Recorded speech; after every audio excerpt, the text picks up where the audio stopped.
لیکن شمر کا ہاتھ بڑا تھا.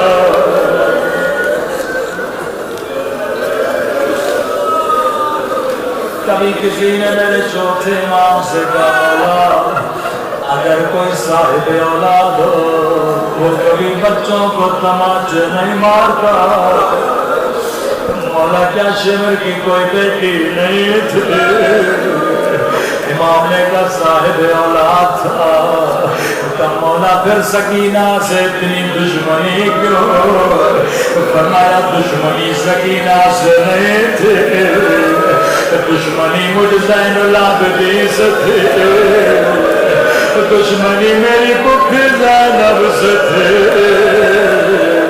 کہ اگر کوئی تجھے تکلیف دینا چاہے، زیادہ دینا چاہے، وہ تجھے نہیں مارے گا، تیرے سامنے تیرے بچے کو مارے گا.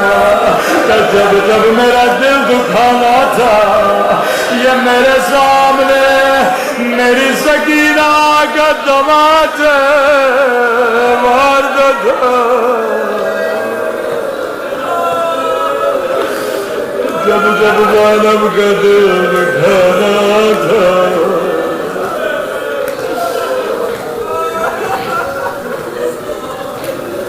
اللہ جانے امام نے جملہ کیوں کہا عائشیو جب جب پانی پیو میری بچی کو یاد کیا کرو.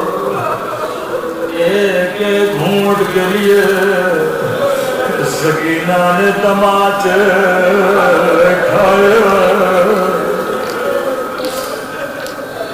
مختصر روایت ہے اور بڑی درد بھری روایت ہے. راوی کہتا ہے قافلہ شام کا شہر ہے نام حلب کا 40 گھوڑے سوار آگے قیدی بھی یہاں پیچھے پیچھے. راوی کہتا ہے شدید دھوپ کا عالم تھا. شمر لائن نے بیویوں کو روکا، اپنے گھوڑے سواروں کو اتارا، امام سجاد کو ایک خشک درخت کے نیچے بٹھایا. راوی کہتا ہے سید کی گردن میں لوہے کا دور تھا، ہاتھوں میں زنجیر، گردن میں زخم پڑ گئے تھے. دھوپ لوہے کو گرم کرتی تھی، یہ لوہا زخموں کو لگتا تھا. کسی نے میرے مولا سے کہا مولا آپ کو پھر کون بچاتا تھا؟ رو کے کہنے لگے میری 4 سالہ سکینہ. کہ مولا یہ بچی کیسے بچاتے تھے؟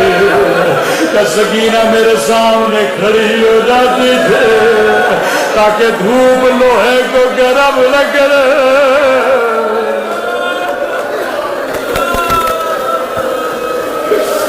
رو کے کہتی تھی میرا بھائی میرا بھائی. میرا بابا بھی مارا گیا، میرا چچا عباس بھی مارا گیا. راوی کہتا اتنے میں شمر لئی نے پانی کا مشق لیا، اپنے گھوڑے سواروں کو پانی پلانے لگا. خدا کسی پیاسے کو پانی نہ دکھائے. بچی کی نگاہ مشق میں پڑ گئی. آہستہ سے کہا بھیا سجاد مجھے بڑی پیاس لگی ہے، اگر اجازت دو میرے سے پانی مانگو. امام نے فرمایا سکینہ یہ بڑا ظالم ہے، تجھے پانی نہیں دے گا، لیکن چلی جا کہ قیامت کے دن یہ نہ کہے بچی نے مانگا نہیں تھا.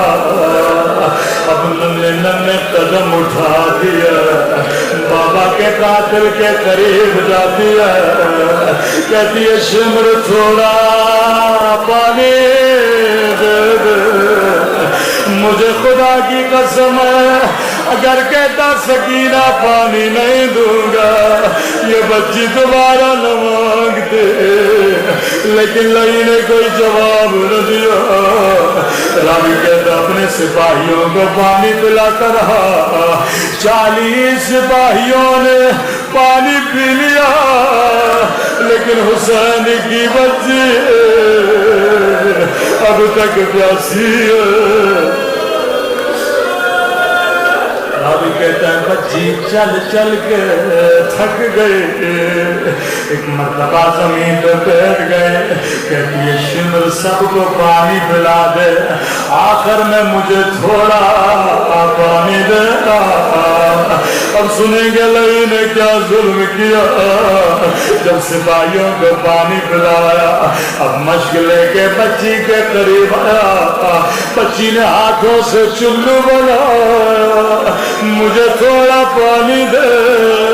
سنیں گے ظالم نے کیا ظلم کیا جس کی مثال تاریخ میں نہیں ملتے، بچی کے سامنے سارا پانی زمین پہ پھینک دیا، سکینہ نے خود کو زمین پہ گرا، رو کے فریادیں کرنے لگی، او میرے غریب وطن بابا، او میرے پیاس بابا، او میرے غریب بابا۔ بابا شمر نے وہ ظلم کیا جس کی مثال تاریخ میں نہیں ملتے۔ لعنت اللہ علی القوم الظالمین۔ پروردگارا تجھے سکینہ کی پیاس کا واسطہ، مومنین کے مال ناموس اور جان کی حفاظت فرما۔ پروردگارا تجھے غربت حسین کا واسطہ، جس نے مومنین زندان میں انہیں رہائی عطا فرما۔